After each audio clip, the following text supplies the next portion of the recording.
The End of All Evil by Jeremy Locke, Chapter 7, Economics. Economics is the study of the trade of work. The principles of money are scientific, and, as with all truths, simple and easy to understand. Government institutions have created artificial ideas such as employee, corporation, and dollar to enable them to control your labor. Their objective is to confuse you and make money complex so that they can more easily take it from you. Work. Everything you do to better your life requires work.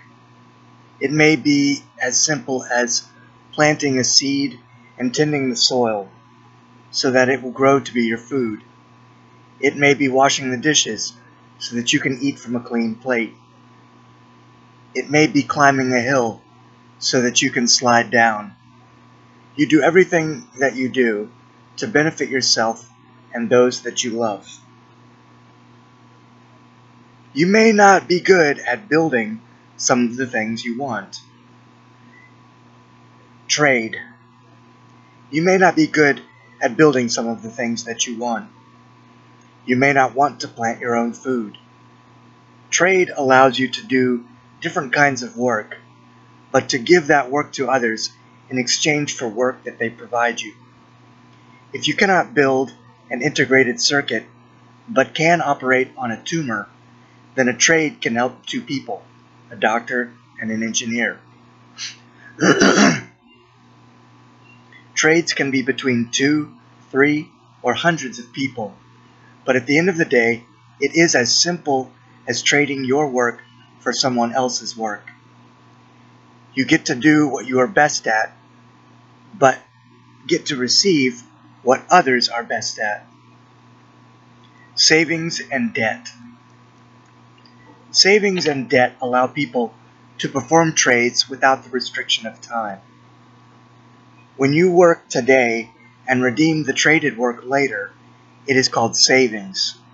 When you redeem today and perform the traded work later, it is called debt. Both principles enable you to control your labor without being subject to time. Money. Money is the record of all saving and debt transactions. All it does is record what you owe, or what is owed to you. It can be carried symbolically as paper or coin, or as a line item on accounting books. After you have performed some of your work in trade, you receive money to record the value of that work. Your trade of work can be between any number of people, and all redeemed at different times. The principle of money greatly enables people and frees them to work and receive the benefits on their own schedules. Economic control. There are people who wish to use your work for their own purposes without providing anything in return. The objective of economic control is to control as much of your labor as possible. Tax. There is an extra party to most economic trades that take place on earth.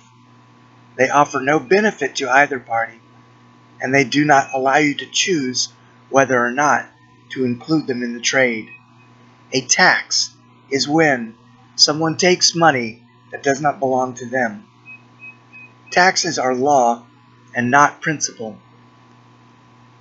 because they destroy freedom and must be enforced. Some of the people who tax are common thieves, while others are powerful governments.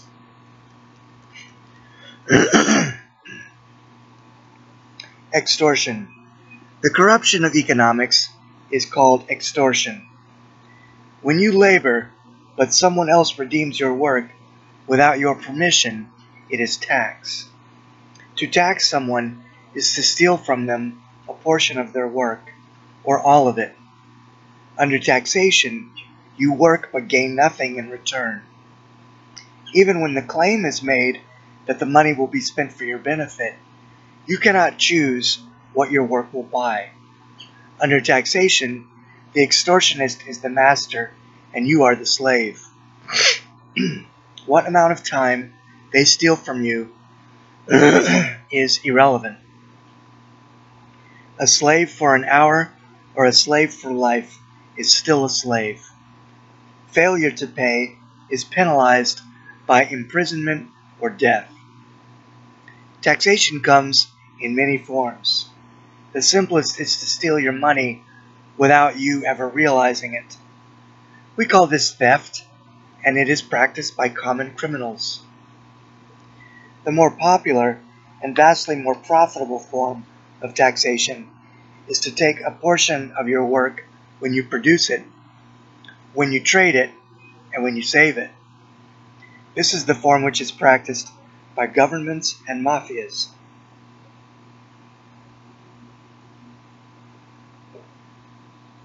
There is another form that is incredibly devious and difficult for people to see. The restriction of behaviors to compel you to do something that authority wants is taxation. Using this method, they never have to bother with money. They simply compel you to do their bidding directly. This form of taxation is called by many names. Some of them are called price controls, regulation, bureaucracy, red tape, paperwork, formalities, oversight, social security, public works, and the public good. Effective taxation is a function of time. A common thief will steal as much money from you today as possible. Tomorrow you will be destitute and have nothing left for him to take. Furthermore, you will run far away or find a method of protecting yourself in the future. Governments are far more advanced. They allow you to keep a portion of your work for yourself so that you will not run away or revolt, but instead continue working where they can take from you again tomorrow. Taxation constantly fluctuates as governments test whether or not they can get more from their subjects. If people slow down or quit working, then taxes are too high. Culture is manipulated to keep up with increasing taxes to teach people the nobility of government and slavery. Because taxation is a function of time, they can pirate from you not just huge percentages of your money today, and not just for the rest of your life, but all possibility of interest on your labors. Government taxation is the single most effective extortion racket that has ever existed. The evil genius comes with the culture. Most citizens consider it honorable to pay their masters. Earn, trade, save. Taxation is obfuscated in every area of your life. The easiest to see is when they take your money as you earn it. Income tax, regulations, and governmental restrictions allow the extortionist to pirate labor before you ever get to put it to your use. You serve them. They leave you with the scraps, whatever the percentage of your liberty or labors they allow.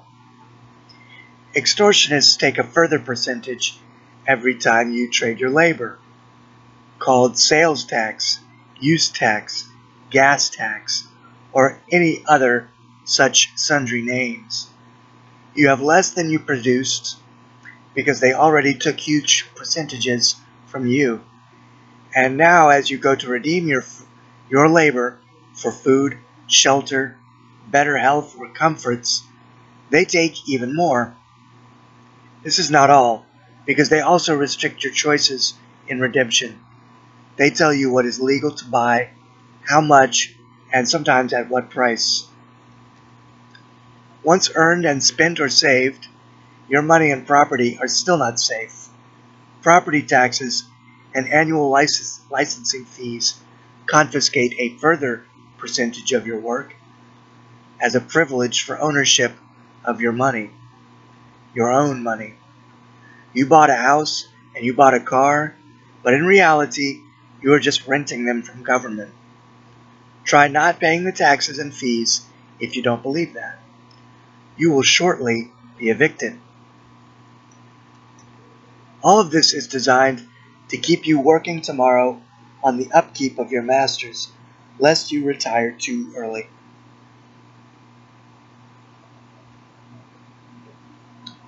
Your money is not safe in savings either. All governments control their forms of money, such as the US dollar, and it is illegal to trade using any other currency. Inflation is engineered by governments to erode your savings over time as they spend your money through government deficits. Inflation also ensures that as your savings are eaten away, you will be forced to keep working, wherein they can repeat the cycle of taxation. Remember that the reason you work is to benefit yourself and those you love. Yet because they are more powerful than you, many people have managed to force you to work for their benefit. This is economic control. This is the purpose of government. Governments are predatory institutions. Economic culture. Make no mistake, you are a slave and government is your master. The brilliance of your master, as opposed to conventional slavery, is that they allow you to believe that you earn what you work for and that you own what you buy. It keeps you complacent and agreeable. Taxation is a function of time.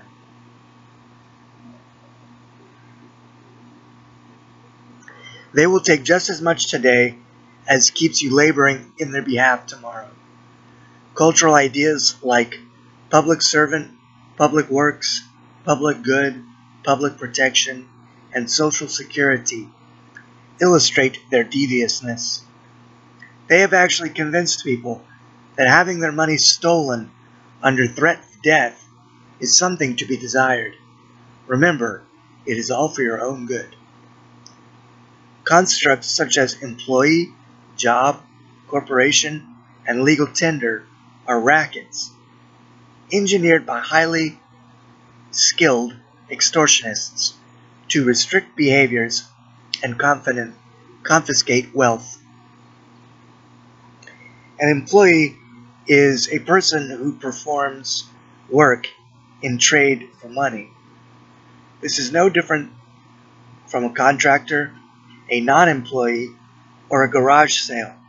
You perform work in exchange for someone else's work. You create wealth to feed your family and to benefit your life. Employees, however, are constructs of government to restrict economic behavior. What's the difference between an employee and a person who only performs some work? If you gather together the thousands of pages of laws, you'll get the idea who benefits from the artificial laws of employee and corporation. Governments pay employees and corporations off each other. Governments play employees and corporations off each other to divert anger over the loss of freedom from its proper target, the extortionist. Corporations are constructs invented to restrict the collective behaviors of people. If one can work on a task, it is clear that many can group together to accomplish more complex tasks. Normally this would just be you and me agreeing to do some thing together for the benefit of someone else in exchange for money. Corporations are creatures of the state, as governments call them. created to abstract the average person from the simple truth of people conducting trade. If government acknowledged the mammoth restrictions they put upon you, which tell you where you can and cannot trade, what you can and cannot trade, how you can and cannot trade, and at what price you can and cannot trade, they would have an instant revolt. Corporations allow them to create a demon to hide their own lusts for power and wealth. Corporations today attract the wrath of people as polluters, greedy conglomerates, and usury employees. Despite the truth that a corporation is just you and I trading work, all of this is designed to hide the most advanced extortion racket in history.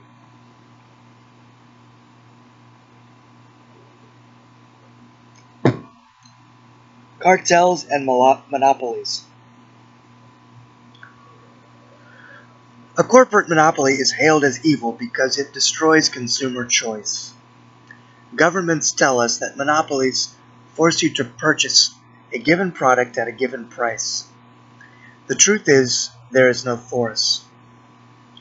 You have at least two alternate choices. First, don't buy the product at all. Second, start your own group to manufacture the product. Given the supposed evil of a monopoly, what solution do governments offer? Government control.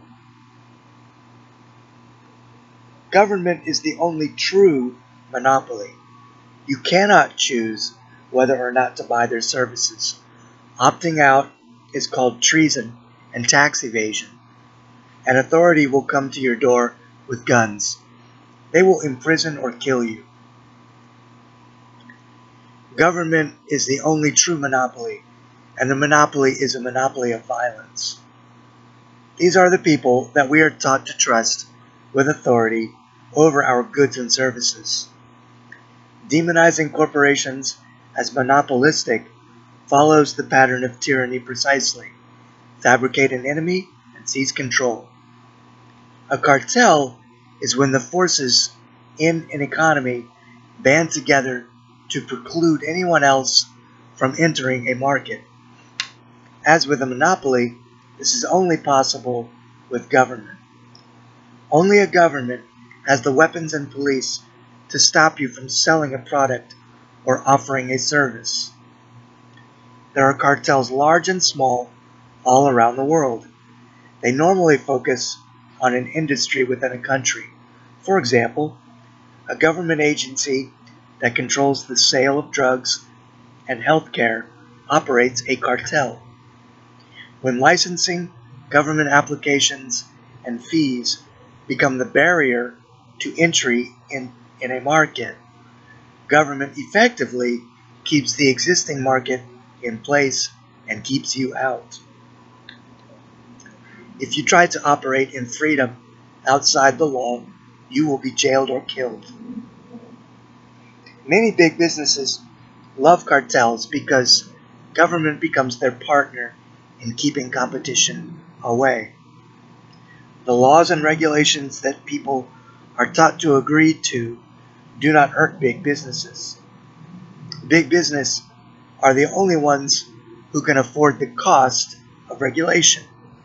Some people think they are sticking it to big business when they enact tough laws, but they're actually pawns of culture, and they themselves are the ones who are hurt. Regulation keeps big business big and bankrupts everyone else. This is the nature of a government cartel. There are no other cartels. Choice. Taxation is championed by culture as a means of building societal needs, but social needs can never be met by force. A person who does not purchase a thing by choice can never gain benefit by being forced to pay for it. Welfare and the public good cannot be served by extortion. Only the owner of work can rightfully decide where that work is redeemed. All else is thievery. All claims of need and public good that are not met by free will are the lies of culture. An important principle to understand is that evil wants power over you. Money is only a representation of work. As long as evil people can compel you to work on their behalf, they don't need to possess money to control you. This principle is exercised in welfare and socialist states. Money confiscated by politicians is largely not spent directly on themselves. However, they still enjoy the taste of power over you by taking and spending that which they did not earn. It is not money that is evil, but slavery. Frequently, governments will strengthen their culture grip over people by spending extorted money in targeted ways. Just as mafia dons and drug lords are known to spend on social projects for the benefit of the poor, governments use money to fabricate enemies and impersonate righteousness.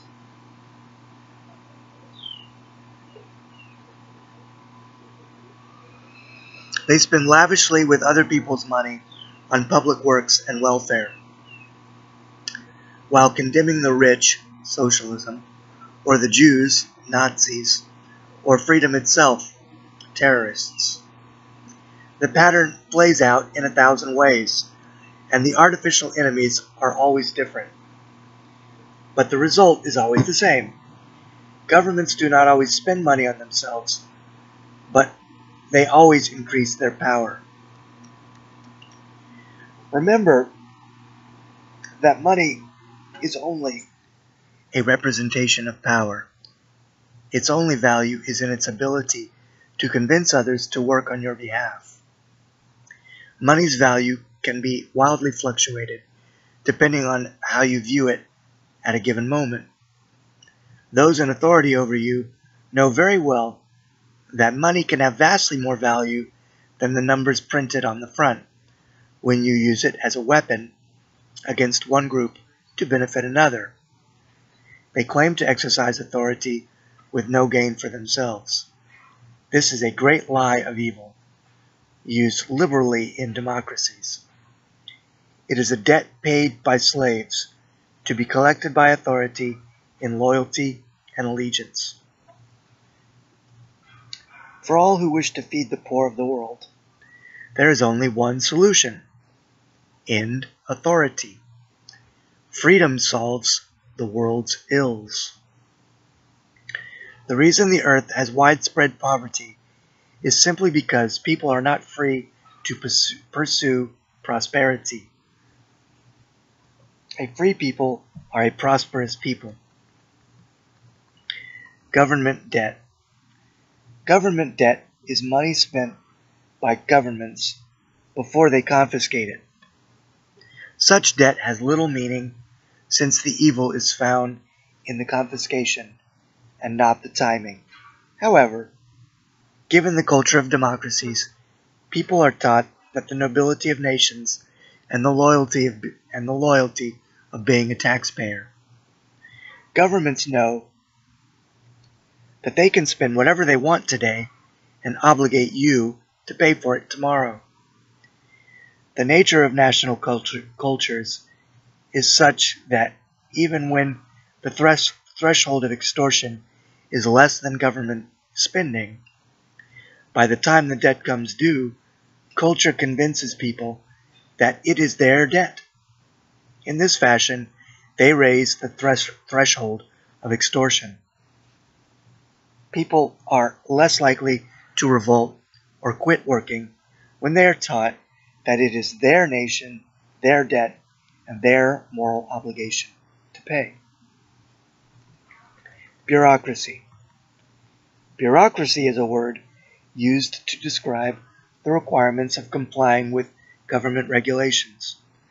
In order to make sure that you are obeying the countless laws governments subject you to, you must also subject yourself to the enforcement of those laws. Innocent and necessary in the eyes of culture, the truth is that bureaucracy is the patent nature of slavery. Evil seeks to control over you, to destroy your liberty, to destroy your spirit. The more you must do by force, the less freedom you have, and the stronger evil is. Every culture teaches the nobility of law enforcement. They teach that law enforcement prevents murders and rape. While it is entirely possible that they do on occasion stop violence, the vast majority of modern law enforcement is designed only to destroy liberty and extort wealth. Every visit to a motor vehicle's bureaucracy, every tax form, every time you are pulled over, every ordinance you comply with at home or on the job is law enforcement in action. The culture of law enforcement is one of protection. Their protection exists only to the extent necessary to convince you to submit to everything else they demand of you.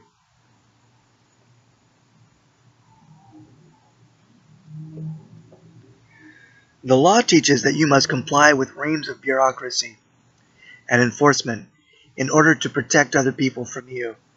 You are taught that you must comply with extensive enforcement because you cannot be trusted to live peaceably. While culture teaches that the nature of criminality is murder, rape, and theft, almost none of the enforcement of law has anything to do with such things. The reason is obvious. You are not evil, and you do not do such heinous things. There is very little reason to believe that those around you are any less moral than you. And yet, somehow, to support that basic definition of crime, millions are employed as agents of law. They spend all of their time making sure you comply with the facets and iotas of every regulation that they can devise. The amount of extortion necessary to control vast bureaucracies is almost unfathomable. The amount of life culled from supposedly free peoples in obeying law is shocking. Yet evil has what it wants: enormous control, dramatically diminished liberty, and huge sums of your money. Building codes, environmental regulations, local planning, and on, each one justifiable in modern culture. Each one has armies to support them. Each one with just one thing in common: their enforcement by law destroys freedom. If any of these goals were noble in their own right, they would not need force to accomplish them. Their true result is to raise costs through increased property tax, impact fees, licensing fees, business fees, employment taxes, etc. Even government programs designed to cultivate seemingly noble goals, such as ownership societies, are inherently evil. They are designed to stabilize populations.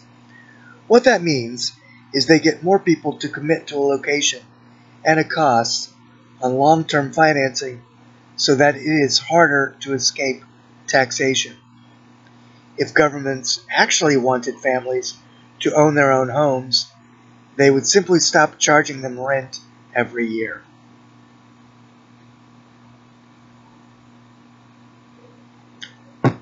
Price controls. Governments sometimes implement price controls. They dictate under force of law what price you must sell your own work at. They dictate under threat of imprisonment or death how much you will produce your labor for. In government-regulated cartels like healthcare, governments pretend to reduce costs either directly through price mandate or indirectly through by buying services on behalf of citizens. Using either method, they insert the tentacles of control under the guise of protecting the poor from greedy corporations and capitalists. By forcing people to work at artificial wages, they destroy the competition of a free market. When freedom is destroyed, only the powerful can survive. Cartels are thusly forged with governments. Powerful businesses watch their weaker competition fall to bankruptcy. Government makes sure it is prohibitively expensive to enter the market with fees and licensing requirements. Businesses can then enjoy government-mandated prices with no competition. Governments can enjoy control of prices and therefore guaranteed taxes. The intent of price controls are not to keep prices down, but to keep them up. Big business loves government regulations. Regulations ensure that only the well-established and extremely well-financed can compete. People seeking to trade their skills, products, or expertise are burdened by the impossible demands of government. Thusly, big business is an extension of the compulsion of government. Anti-business regulations that people are taught to support are actually good for big business. Instead of hindering them, such regulation destroys your liberty. Protectionism.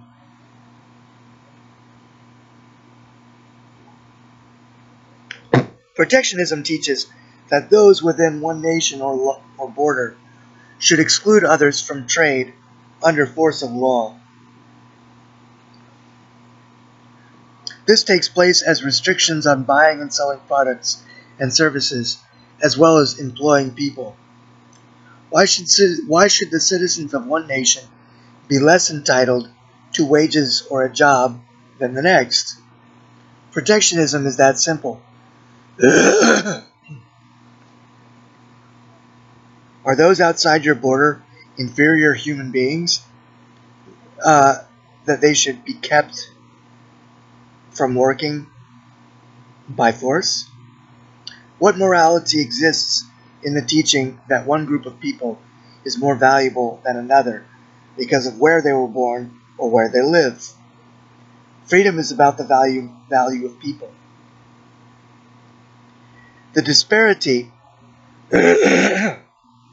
between personal profits of people in different lands is large. In one area, a family may make hundreds of times less than those in another area. If all people have the same value, why is force employed to stop the poor from earning money at any job they are willing to perform? If the poor want to sell something to a powerful nation, and the people of that nation want to purchase it because it is sold at a lower cost, why should a government wish to hamper what benefits both peoples? Governments use force to stop items from being sold within their borders at lower costs than what those in their own nation will produce. We are taught that their reason for destroying the liberty of people is that they are protecting the industries of their land.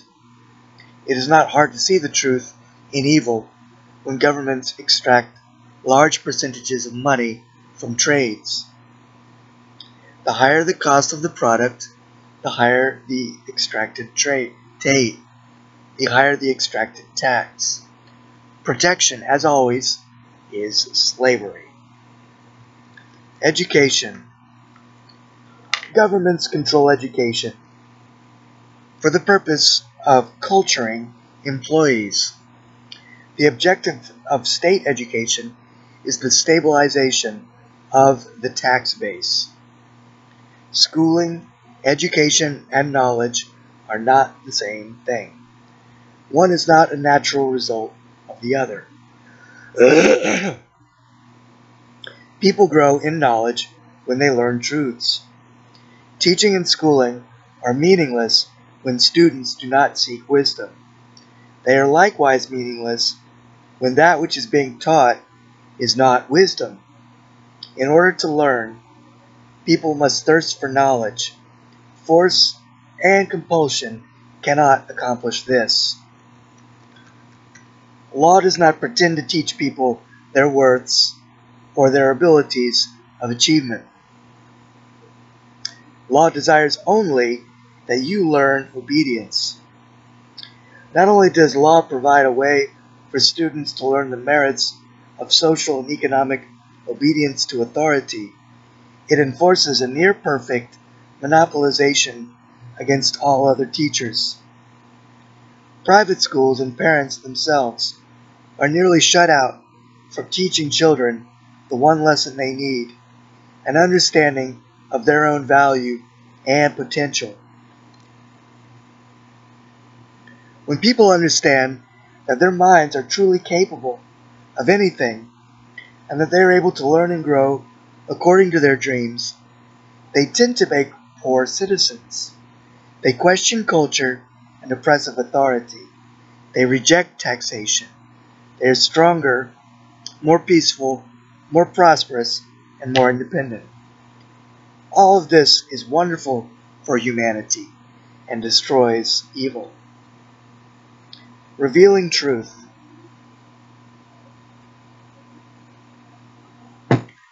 To see the truth in an idea, it is a good idea to flip it upside down. Socialism teaches that people deserve to receive the benefits of working without actually working. Flipped upside down, socialism teaches that those who work must work not only for themselves, but for everyone else as well. As with all authority, there is no choice, no opting out. Socialism reveals forced labor. Price controls teach that people deserve to receive products and services at a proper price. Flipped upside down, price controls teach that you must work to create products at the price government says you must work for. Price controls reveal forced labor. Welfare teaches that people deserve to receive the basic necessities of life without needing to work for them. Flipped upside down, welfare teaches that those unwilling to labor for their own benefit can extract it from you. Welfare reveals forced labor.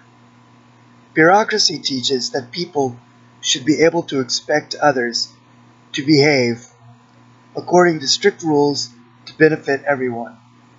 Flipped upside down, bureaucracy teaches that to keep bureaucratic employees in the money, everyone must jump through hoops and pay fees and fines. Bureaucracy reveals forced labor. Taxation teaches that people deserve to receive roads, protection, schools, and other manner of services, even if they cannot afford them. Flipped upside down, taxation teaches that people have the right to force their neighbors to pay for services without the hassle of asking permission. Taxation reveals forced labor. All economic control is slavery.